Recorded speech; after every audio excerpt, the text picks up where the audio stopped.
Welcome to LOA Today. Walt Thiessen and life coach Cindy Chavez here. Today is Tuesday, May the 8th, 2018.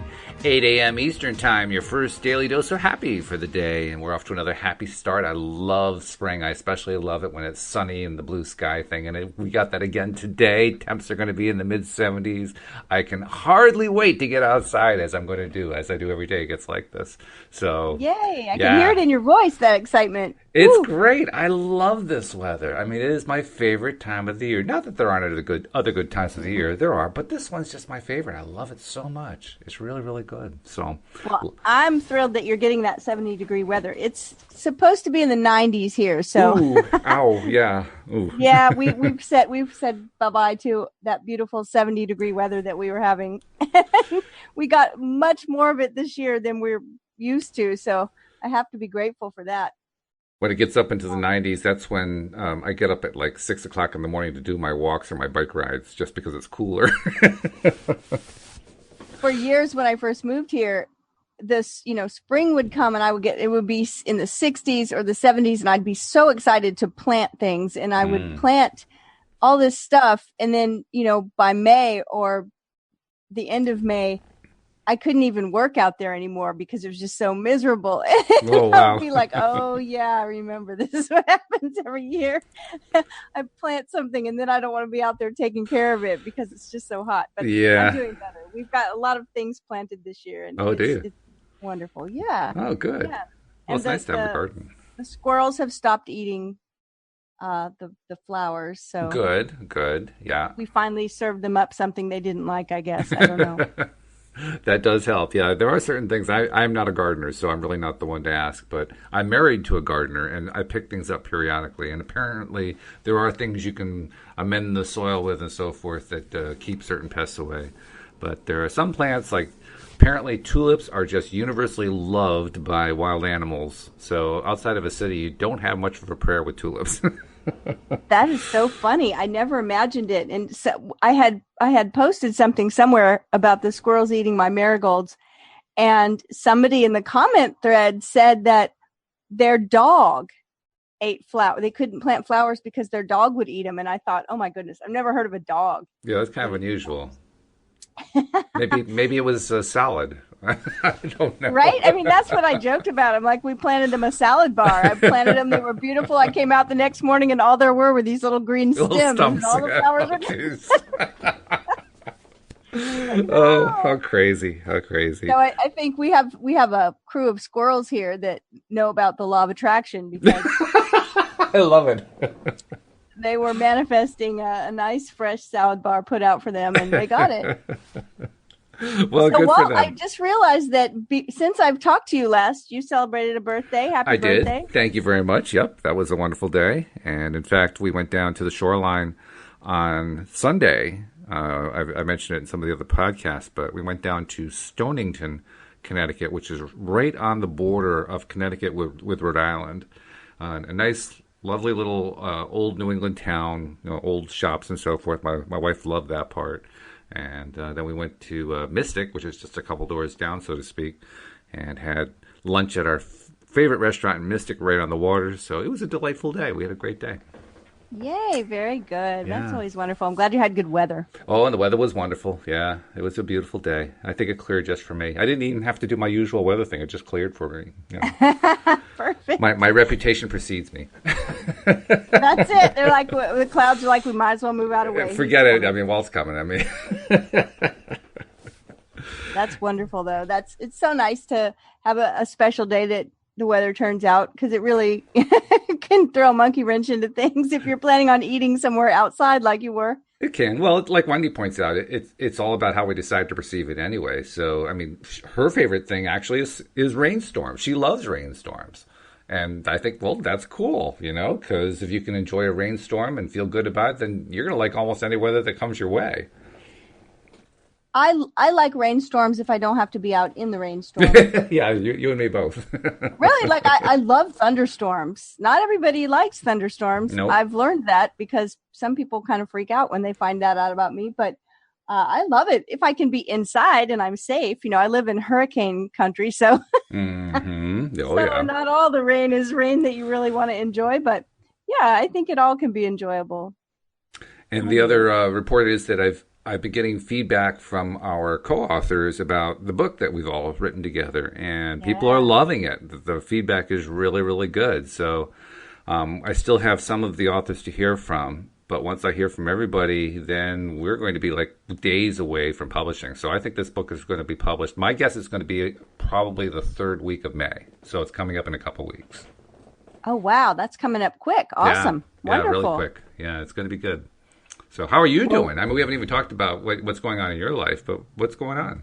I know I'm doing well, and I'm happy this morning because I had a dream that my purse was lost or stolen, Oh, and I was in a big like shopping place, and it was going to close in just a few minutes, and everyone was leaving, and I realized I didn't have my purse, and I was panicking about it, and then I woke up and realized it was just a dream. So I felt really good waking up and realized, oh, that first thought of, oh, my purse is right here. Yeah, I've never lost my purse, knock on wood. And I've had friends that have lost a purse or had a purse stolen. It's not a good feeling, you know. I'm thinking to myself, wow, like there's so much.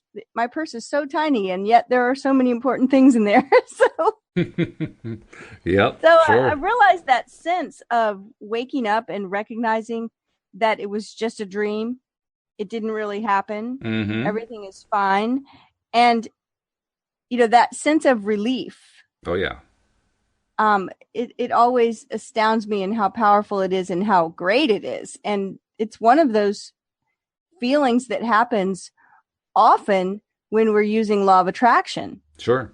And we're using it correctly, right? And when I say correctly, I mean deliberately, because we're always using it. But the sense of relief can be a big indicator to us that we're we're doing well, because that means we've let go of resistance. This is true.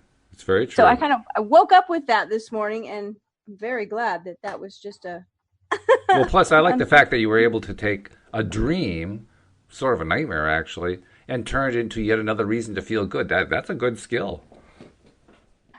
Yeah, well, I mean, it takes practice, right? And then pretty soon you realize you do it automatically, because I hadn't thought about that. But that was the first thing on my mind was, oh good, okay, this is awesome, and that's that sense. Even as a coach, even when I have a client that tells me they made a particular decision, I remember years ago I had a client that made a big decision and said to me, oh, as soon as I made this decision, I felt so relieved. And I knew right then that it was most likely the decision that was going to bring her the best outcome, just Mm-hmm. because of that, Sure. Oh, yeah. just because of feeling a sense of relief. So it's a good way. That's a good way to start the day. It is. It's a great way to start the day. And as usual, it ties in with what we're talking about in the book, because you and I are looking at Money and the Law of Attraction by Jerry and Esther Hicks, Abraham Hicks. And last week we were looking at a subsection of part two that is basically an example of our old story about money, because we all tell stories about everything in our lives, in our heads and in our conversations with others. But this one was particularly about money, and I think we both agreed that the stories that most people tell about money aren't the most productive ones in the world for people who want to attract more money. So we kind of touched on that fairly well last week. This week we're going to be looking at the next section, which is the news story about money. And this one is, in my opinion, one of the best rampages, as they're called, that Abraham has done, particularly because it's about money, but also because it's really positive. And it's a great source, I think, for anyone who wants to improve the little stories they tell themselves and others about their own monetary situations.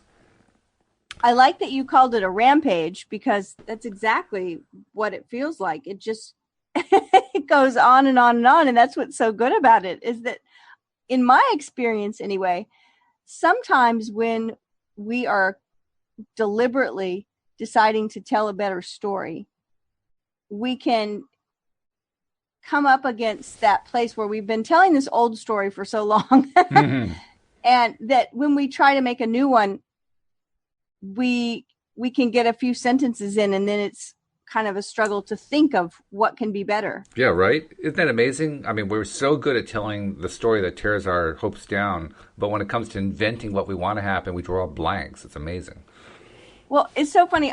I was reading a book recently, and the author was talking about when they were growing up, and she was relating a story about a bad day that she had when she was a kid. And it's a humorous story, but the thing that she talked about was that she grew up with a big family, and she said that this particular day when some kids were being really mean to her and bullying her, and she came home and she just decided that she would just sit on the porch and cry. And she said, our house is too crowded to cry inside. If I go inside and cry, I'll only be halfway through I'll be crying and someone will come up and ask me, because she had like all these siblings. Someone will come up and ask me, oh my goodness, what happened?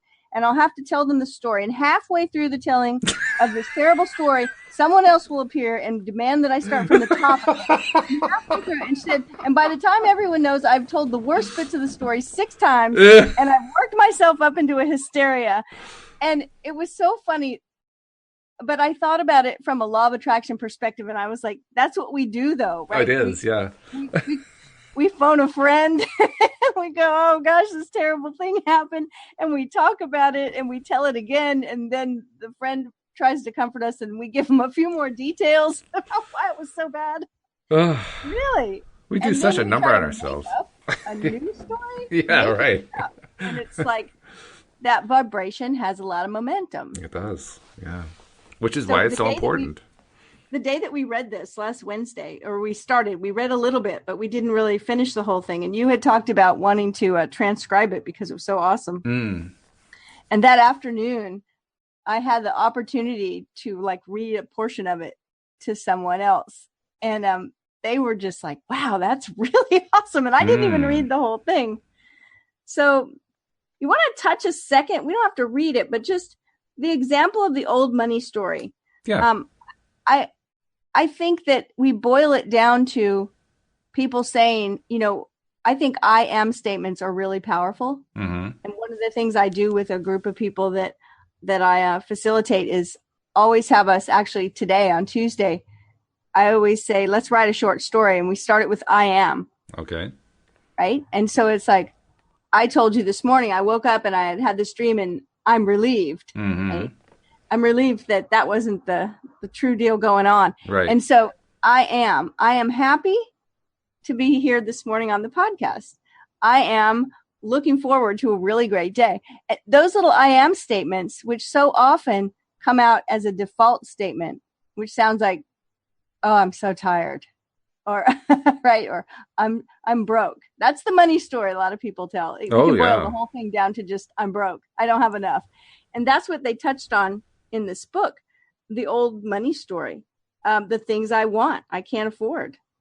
And it's like, we've all probably had some instance where we've told that old story that wasn't very empowering where money was concerned. Sure. Right? Oh yeah. Yeah. I think it's like you say, it's a momentum thing. When you get into the habit of doing it over and over again, you tend to stay in that habit. That's what habits are, right? They're places that we stay in because that's what we do with a habit. I don't really know why we stay in habits, but we do. And as a result, the more time that we spend on it, the harder it is to see the other side of whatever it is that our habit is driving us to think about. So if we're thinking about how, there isn't any money and money is tight and all that kind of thing, I'm getting depressed just saying it. Right. I recognize I knew someone once that would always say, I can never get ahead. And things were always happening. And anytime something happened that was unexpected, right, a flat tire or something, so, I can never get ahead. And yet I could look at this person's life, and I did at one point, and said, really? I hear you say that a lot. And yet I remember when you didn't have a job. And now you own a home.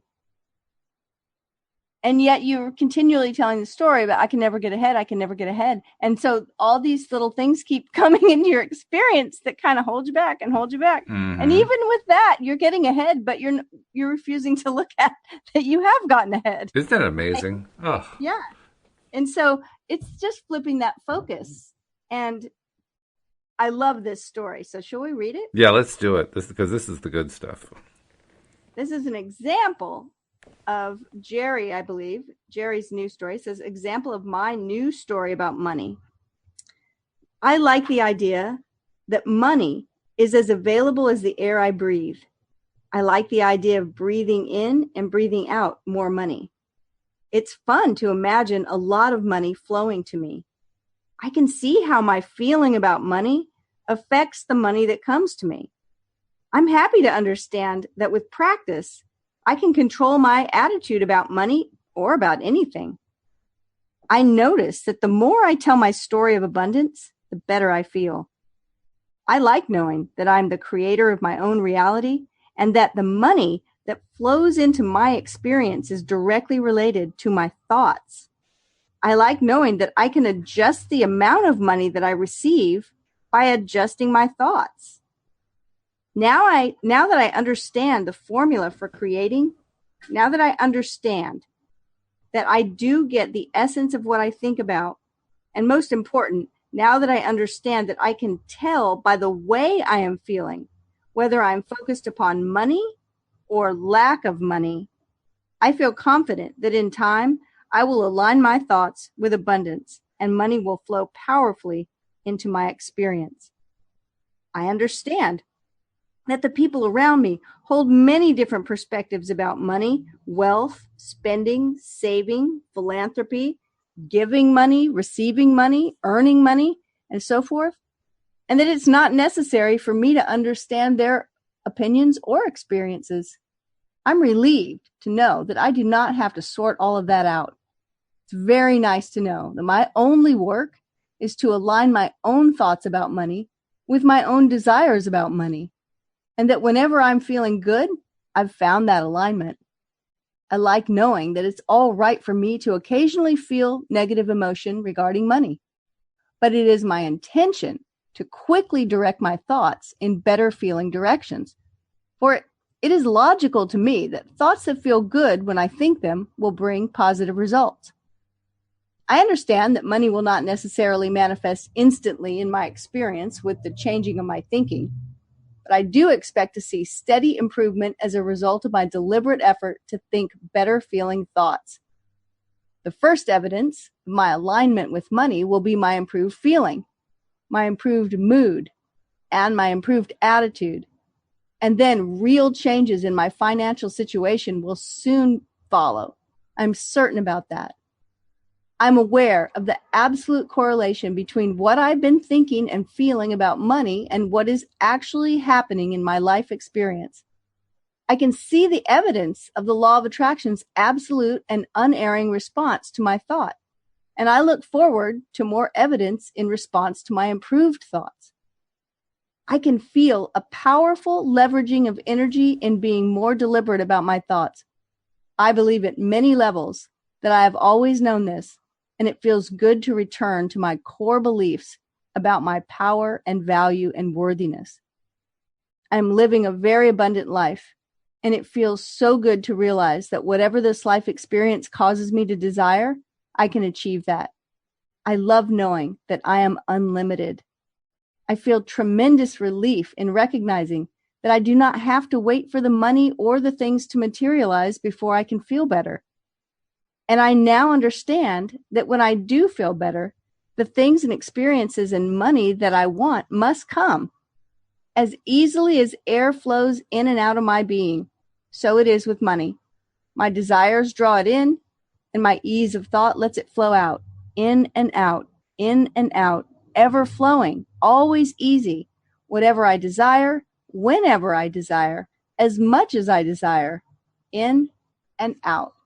Yeah, that's a really good one. That's that's amazingly good, and you can feel it as you were reading it. I was just sitting here feeling it, feeling how it's uplifting and it feels good and so forth. There's one thing I did want to mention because it occurred to me as you were reading this one section toward the beginning that there is an issue out there that I have noticed popping up periodically.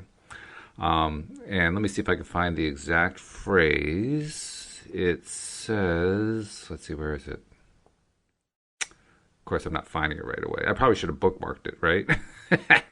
That would have made more sense. Highlighters.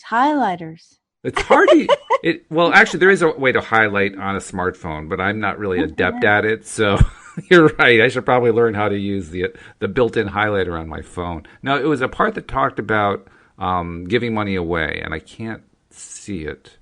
Where is that? Oh, here it is. I understand that the people around me hold different perspectives about money, wealth, spending, saving, philanthropy, giving money, receiving money, earning money, and so forth. Even that wasn't it, though. I thought there was one that was more direct than that, about giving money. Breathing in money, breathing out. Well, I'm not seeing it. It was in there. I know it was there. But well, I do love that it says, it's not necessary for me to understand their opinions or experiences. Yes, that's true. Because, that's something that, we all grow up surrounded by our parents' and families' money stories. Yes. And it informs how we think about things. I remember hearing a story where someone said that that their father would always say every time they wanted something, or their brother wanted something, or their siblings wanted something, the dad would say, "What do you think we are, rich?" Yeah. Do you think money grows on trees? By the way, the one of the local banks had a money tree out in front of their counter. They put a tree together. They built a tree, and they had these paper bills printed to kind of look like money. They weren't like actual money, hanging from the tree, so you could see what a money tree looked like. I thought that was pretty clever. That's funny. So this was a really powerful. There are so many good things. It was funny because I told the story about my dream and feeling relieved that it wasn't real. I noticed how many times the relief word was mentioned in this story. Yeah, quite a bit. I feel a tremendous relief in recognizing that I do not have to wait for the money or the things to materialize before I can feel better. That's right. Yeah. So. And I'm not finding the spot that I was looking for, but it must have been something that cued it in my mind rather than an actual long passage. Because I see a lot online, people talking about if you want to attract money in your life, make sure you give it away. And inevitably, they're saying it to people who are in a severe lack mentality.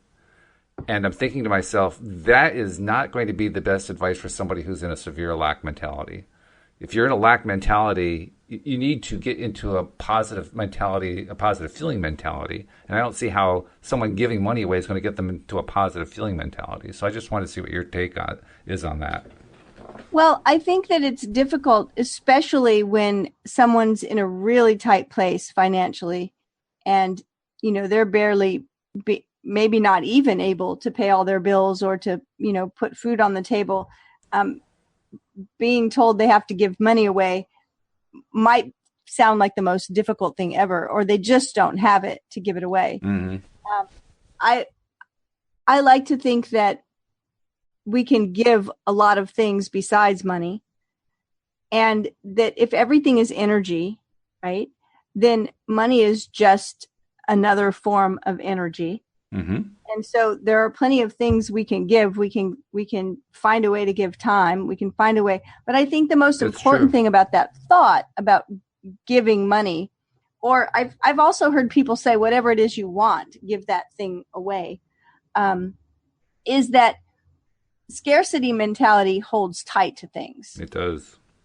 And, and like I told you the story about someone I knew that was not wanting to use all of their resources. It wasn't even money. It was just supplies and things that they had, because what if I can't get more? Right. Mm-hmm. And so it's that same resistance and holding so tightly to things. When we recognize that all of these things flow in and out, then we can let go of them easier, and there can be a flow. There has to be an outlet if there's stuff flowing in. It's like water, right? Mm-hmm. Water, we need to let it flow in, but then it also flows out, or else we'll have a flood. Now, some people might think that a flood of money sounds like a pretty good idea. But, This is but I true. think that, I think we can go into it gradually. I don't want someone to think that because they're not giving money away, that no money is going to come in. But it certainly is something that we want to look at as potential. Sure. Right? Yeah. Because when we hold too tightly, we stop the flow. Right. And that's the important thing to remember. Exactly. Is that, here's the thing is that once we get, it's like that Maslow's hierarchy of needs, right? Mm-hmm. Once we have enough money to pay our bills, to feed our family, to buy clothes that we need and other supplies that we need just to live our life. Once we're good with that and there's an abundance beyond that, it's a lot easier to give because our own needs are taken care of. Oh, exactly. And if you're in that spot where you're wondering how you're even going to take care of your own needs, there may be some other things you can do besides giving away money you don't have. Yeah, right. Exactly. And that's why I think I like the rule of thumb. It's not so much important that you have to give money away in order to get money. I think the important question is, how does it feel to do whatever the recommended thing is? If someone recommends do this in order to attract money into your life, how does the do this feel? If it feels good, then by all means do it. Because the good feeling is really what we're looking for anyway. We're looking to get into a better feeling place where we stop putting the limitations on ourselves. If, on the other hand, the recommendation doesn't feel good, I wouldn't recommend doing it. I don't care what the other person thinks about it, because you're the one who has to feel it. So make the rule of thumb, does it feel good in your mind to do X, whatever X is that someone else is recommending that you do in order to attract more money into your life? Now, I will tell you, though, one time, a couple of years ago, and we do this periodically. I told you I've talked a lot on the podcast this year about the I feel rich affirmation. I feel rich, and how sometimes we'll just say it to each other, or I feel rich. One time, a couple of years ago, we decided let's pump up the money vibe a little bit, and so we took. I can't remember if it was $20 or $50. And we changed it for just $5 bills. So I think we maybe had 10 $5 bills. And it could be 4 $5 bills or whatever. And we just gave them away to people that we passed on the street, whatever. And you would have thought, talk about a vibe lifter. You would have thought we had just given away, $100,000 because the people, we would walk up to somebody and say, happy Saturday. Here you go. This is for you. Wow. And the look on people's faces over you handing them a $5 bill, it might as well have been 100.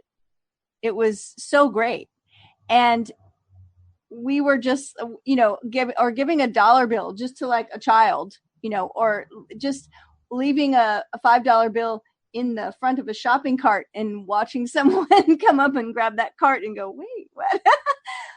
It was a lot of fun. Like I could have done that all day long. Sure. Yeah. I can see why. Yeah. And that would be a good feeling place. That would be a really good feeling place to be in. It was awesome. I mean, it was really, really, we talked about it all day. We're like, oh my gosh, that was so much fun. And like the guy that makes our coffee all the time, we came in and we got our coffee. And of course we put the tip in the tip jar and then said, and this is for you, and handed him a $5 bill. And he was like, what? For me? And just the look on the face, it was so great. It had a much greater effect on me than I thought it was going to have. That's good. Talking about it, I kind of want to go do it again. It was really what was the impetus behind that? What made you decide to try that? Well, I had been in a program at one point where it was an exercise that we did, and it was like, okay, take $20 or take $5 or take 5 $1 bills or whatever you can, just a small amount, and go and just give it away. Mm-hmm. And so we had been thinking about remembering doing that and just decided we should do that this weekend. That'd be fun, because we were trying to think of ways to pump up the money vibe, because we know that when we get a better vibe around money, money comes in. Mm-hmm. Okay. Well, that I could buy into because the feeling is so good with that. Oh yeah, it's absolutely terrific. I may even try So that. I'm not sure when, yeah, but I may try give that a shot. yeah, it's just a lot of fun. It's a lot of fun, Just to enjoy it. and the money, and it always makes a difference. Mm-hmm. So like anything else that we want to improve in our life, we can take some action, and that's inspired action. I mean, we were inspired to do it. Very much So the so. action felt good Yeah.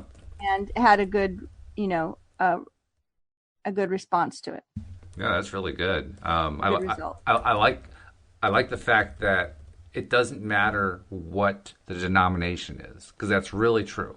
It really doesn't matter what the denomination is when you're doing something like that. And I've noticed the same thing is true with tip situations or with employee bonuses. It isn't so much the amount of money, although certainly larger amounts of money are very appreciated, but it's the recognition. It's the recognition of the person and of what they've done and what they mean to you. Money has a way of saying, I recognize you. And people do respond to that very, very well. Yeah, and I think it's, it's like everything else. It's that money is so important to our daily life and well-being. We in this country, or in our, way of life here, that's the way it works. Is Mm-hmm. we pretty much need to have money to do anything. Yeah, that's true. That's And very true. so it's just, it is what it is. It's a means to accomplish what we need to accomplish. It's neutral. It's not good or bad. That Yeah, whole idea that money is bad, or that only bad people are rich people, or, all these ideas that come from somewhere, and they're just not true. well, that's the other part of it, because the fact is that we do pick up a lot of stuff, particularly as we're growing up, and that stuff gets in the way. It makes it how do you describe it? The more that we focus on lack stuff, the more that we focus on lack stuff. So anything that we get as we're growing up that reinforces the lack just reinforces it. It just gets bigger and bigger and bigger. So whenever we can do something to reverse that and start feeling the relief from it, the relief is going to be pretty big. It's not going to be a small piece of relief, Exactly. And so, and you know what, that going back to the handing money out, talk about a sense of wealth, I guess. Mm-hmm. Right? It's like, we always talk about our identity and our stories that we tell about ourselves and who we are being and how that makes us feel and how important all of that is to what we're creating consciously. And so that idea of who are you being when you've got a fistful of cash and you're just out there handing it to random strangers? I mean, a person that's, we would think that a person that is poor, or a person that is struggling, a person that doesn't have any money, well, that's not going to be what they're doing. And so we step into this other identity of somebody who has enough to give away.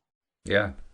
And And that's not an easy step to make necessarily, but if we can make that step and do it in a way that feels good and feels positive, then there's no doubt that's going to be a tremendously powerful step.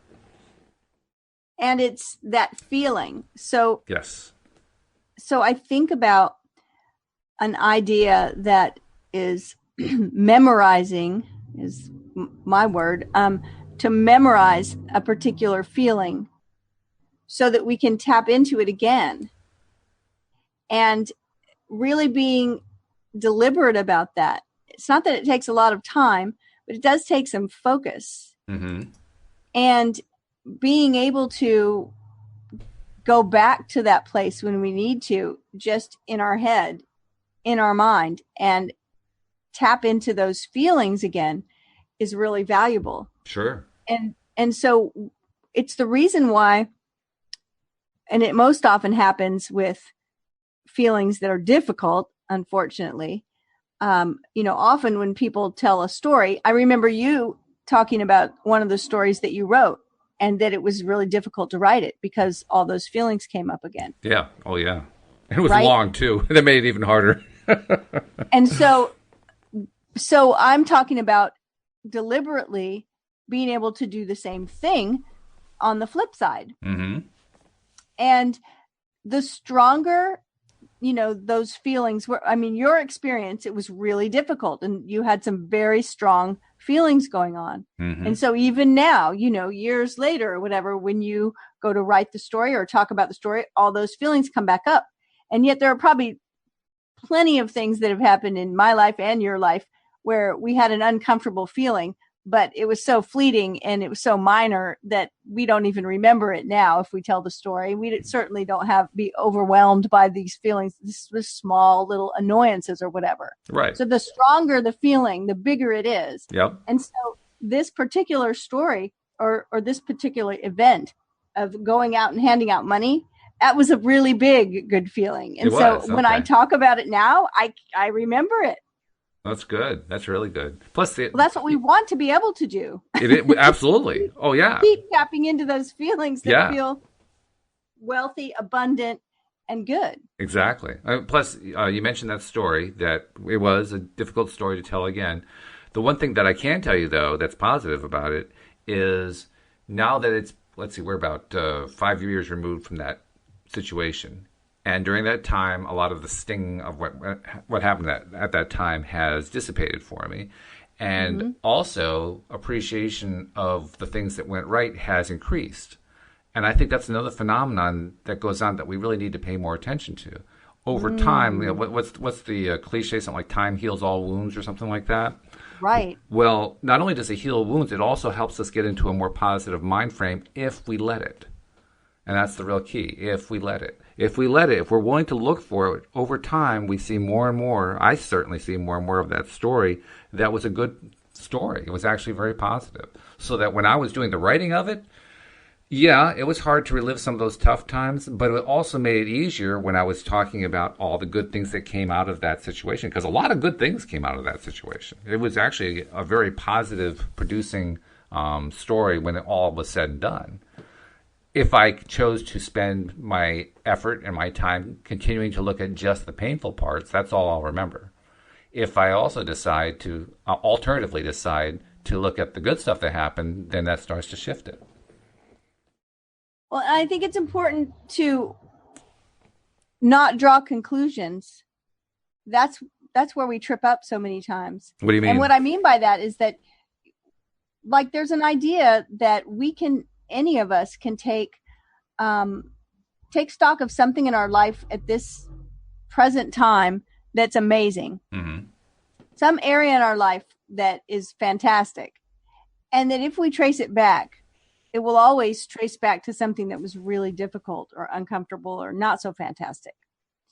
And that's that whole idea of good luck, bad luck, right? Yeah, right. It's like, I've told that little story before of the parable about the Chinese farmer that only owns one horse, and that's pretty much the only thing he has to his name, and it runs away, and all the neighbors say, "Oh, what terrible luck." And he says, "Good luck, bad luck, who knows?"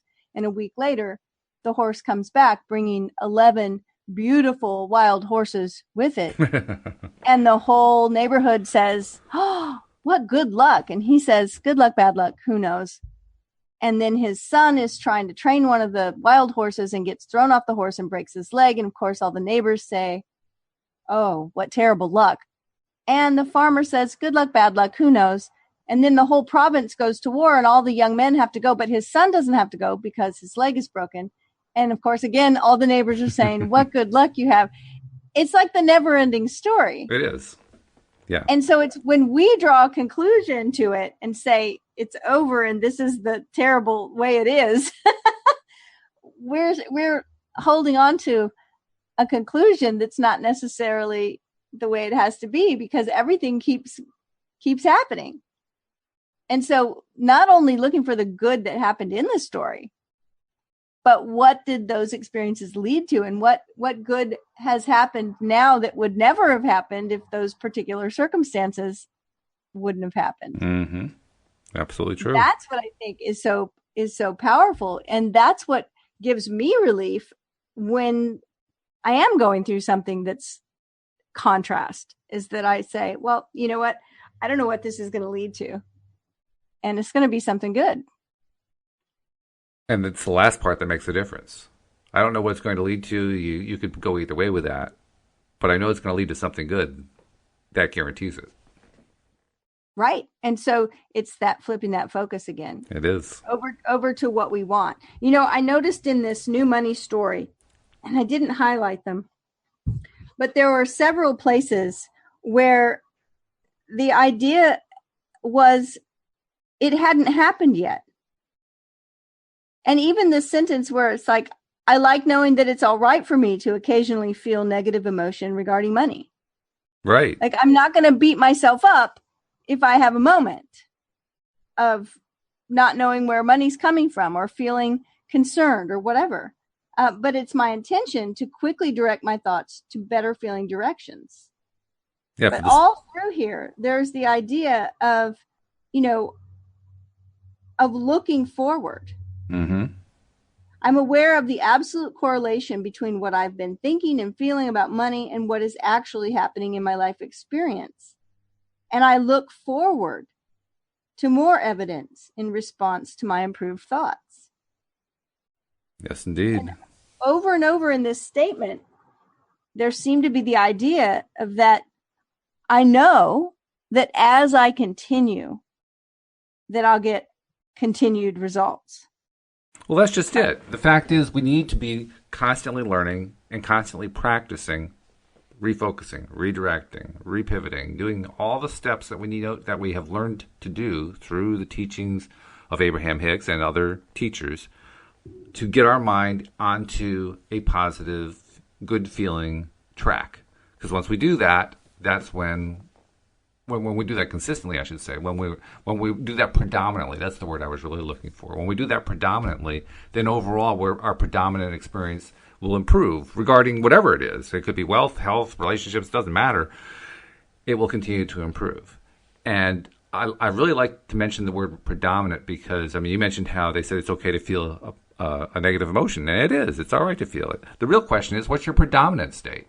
What are your predominant feelings? What are your predominant experiences? If your predominant thing is good, if it's positive, it feels good, then it's okay if you have an occasional negative. It's not a big deal. No big deal at all. It's the predominant state that matters.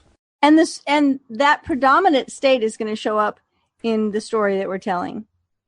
It does. Right? And so I think it's so important that whole idea of, hey, it's okay to have a negative feeling, you know, occasionally.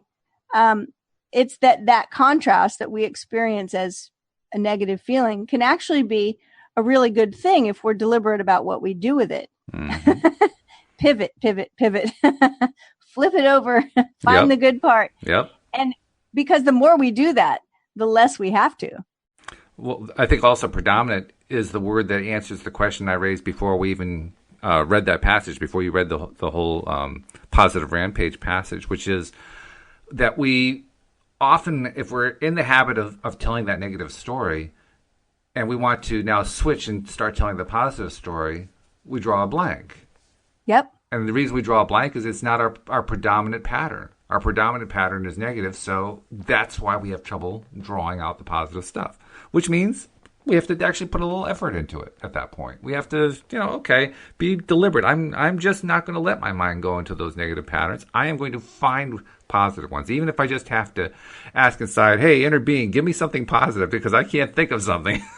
But anything to start shifting that pattern, because once we shift the pattern to a predominantly positive pattern, then it gets so much easier to come up with stuff. The blanks don't happen as often. The example that kind of comes to mind is at one time I did a lot of cooking, and I have raised two kids who have, both become actually very very well versed in a kitchen. One of my sons is a 5-star chef. That's pretty well versed. Yeah. And, there were always lots of things that I cooked, and I no longer needed a recipe, right? Because I did this all the time. I mean, I cooked these dishes or baked these things so often that I didn't even need to look at the recipe anymore. So basically, your predominant mindset had changed. If I were to want to cook something that I'd never cooked before, out would come the cookbook, or I'd have to go find a recipe, and I would have to look at it and follow it. Wait, how much flour? How much butter? I need to look. And so it reminds me of that. We get so well versed in telling a particular story, and it might even be a good story, and yet we may want to go on and create something even better, something bigger, something different. Once again, creating new blanks and filling in the blanks. And we don't really know how to do it because we're right where we have been, and we're telling that story. And so sometimes we have to pull out the cookbook, right? We have to start researching or paying attention. Like you said, asking our inner being, okay, give me a better story. Help me see the good part. That's the cool thing, though, is that the way our brain works, when we ask a question and we phrase it in a certain way, our brain will just start looking for the solution. So asking ourselves those empowering questions, like you just did, how can I tell a better story about this? What good has come out of this? There's something good that's come out of this. Inevitably. And then start telling that part of it. But sometimes it takes effort. It does. It takes effort. And that's why we have, books like Money and the Law of Attraction. I mean, I'd forgotten that this little passage was in here. And it's a great passage. And I think I'm actually demonstrating the fact that I still have a bit of a lack mentality because I didn't take the time, despite the fact that I announced it on the program last week, I didn't take the time to transcribe it. Well, you know what? I am getting my pen out right now. I'm making a note on my main notebook that I refer to every day, and it's going to say, transcribe passage from Abraham Hicks' book, because I want to make sure I do it. That's taking deliberate effort. So the very last bit, after all of this rampage that we read, and boy, it's so good. There's so many good things about this. Transcribing it's a great idea.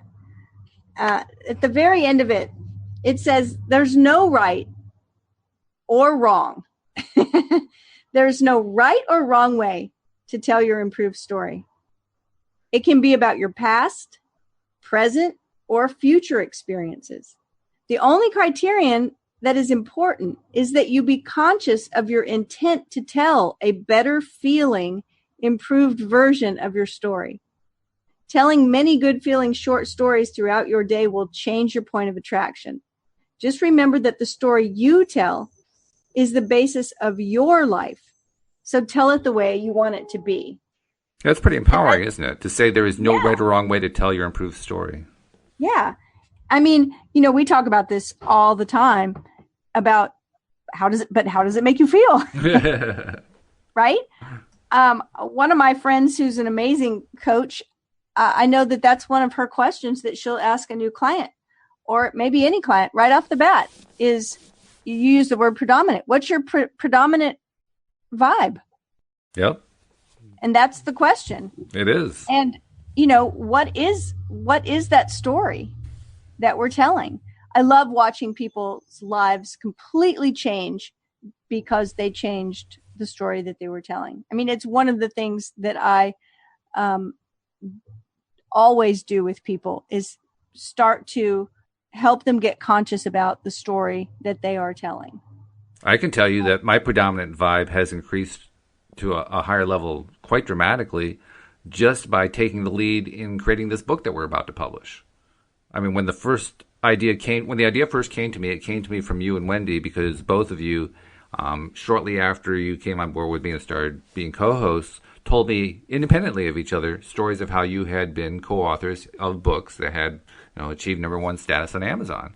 And instantly thought to myself, what a cool marketing concept. And as soon as I thought that, I mean, this was truly an inner being moment. The thought came to me, why don't we do that with what we're doing on the podcast, and let's make it success stories. Let's make it successful manifestation stories. I didn't give it any thought at all. It just kind of, boom, came to me. And I said, let's go. Let's do it. I could hardly even wait to get going. In fact, you know what my biggest frustration was? It was trying to figure out how to get you guys on board, not realizing that you would just jump right on board. I was still in the mindset of, oh, God, I'm going to have to talk them into this, you know. But that's so funny. Once I got past that part, and you guys were on board really easily, and that, of course, that was just reinforcing. It wasn't work. I mean, it has been work. I don't want to minimize the fact that there was work involved. There has been work involved. But overall, the predominant feeling has been so strong that even in those times where, like, you know, toward the end of like the major editing phase where I was just editing, I could have easily have gotten down during that. But the fact that I was feeling so good previous to that, it just kind of pushed me through the whole process. And when I came out the other end, all of you, to a person, expressed amazement at how quickly I got it done. And I was thinking, wow, this was dragging on forever. No, it was so fast. And it's such a great example of inspired action. Exactly. Yeah. It's an example of not only how inspired action is so good to follow, but how the momentum of that positive predominant feeling moves you through the difficult parts. I didn't stay in that difficult zone as long as I could have. I stayed in it plenty long, but not as long as I could have. And it was that momentum that helped me get through it. And now that we're at the other side of it, and I'm basically waiting for the feedback from all the people who contributed to make sure everybody's okay with the changes I made to their stories and so forth, I'm getting a lot more excited about the fact this thing's about to publish. Well, there's a predominant pattern that's just so strong. That's the difference between, you know, motivation and inspiration. Inspiration is that vision that you have, which has been getting closer and closer, right? Yep. As you work on the project and you start to see the project taking form, and it's like the end result is getting closer and closer. That is so inspiring that you don't need to push a lot because it's pulling you forward. That vision will pull you forward. It does. It feels amazing to be taking inspired action. It doesn't feel like, oh, I'm pushing through. I mean, there may be moments where we feel that way. But like you said, the momentum is so big that those moments are fleeting. They are. They're fleeting. And I was really noticing, you expressed it well. You get drawn along. You get pulled along by it.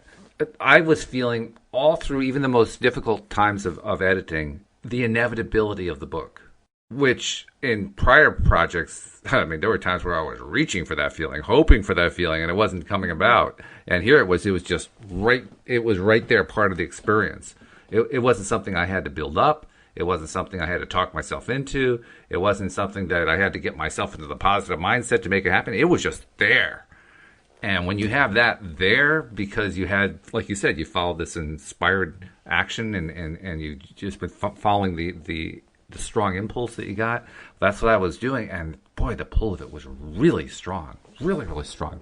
I've never had, that I can remember in recent memory, a situation where the inevitability of the success of it just overwhelmed me. And success, I wasn't even defining success in terms of how many copies are going to get sold. I was defining success in terms of getting it done and people liking it. That was the farthest that I could see in terms of success, but it was really big, and it still is. It's still a very strong feeling inside me. Well, we had talked about at one point, I think last week, because I kind of had an aha moment about it, about the idea that the inspiration actually happens when we start telling the story of what we want. Mm-hmm. So when we're in that place where we feel like we're pushing and struggling to get it done and we're not seeing that inevitability, and we realize as people who are already knowledgeable about law of attraction, when we think, oh, okay, I need to I need to follow inspired action.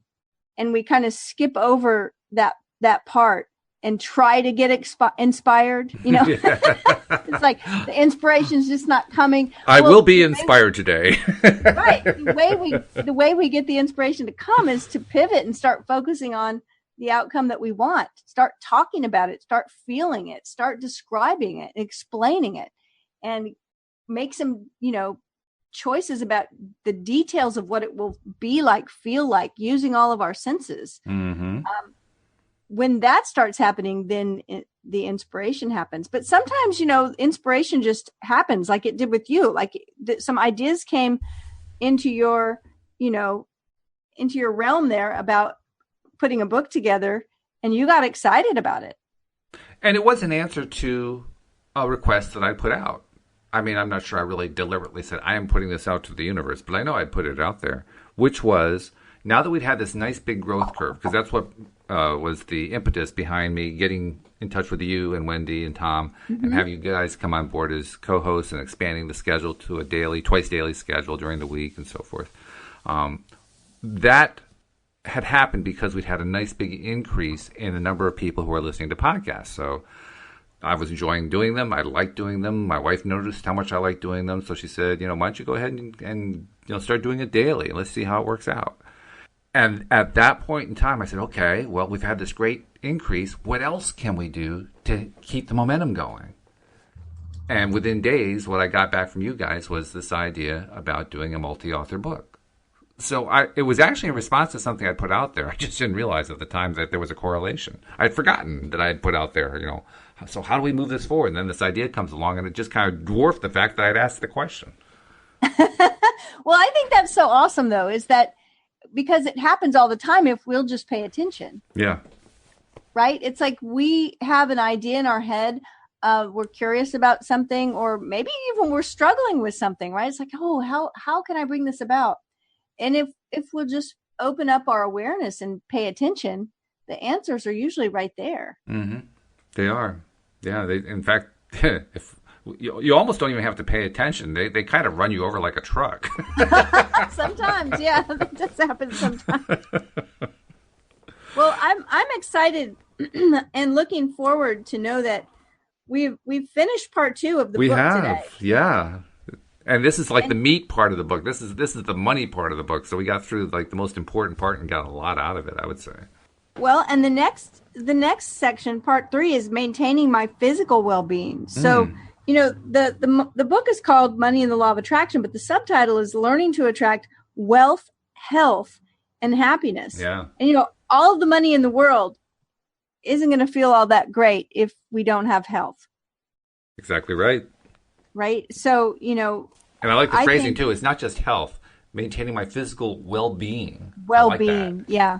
You're right about that. It's not just health. Health and well-being. A sense of well-being.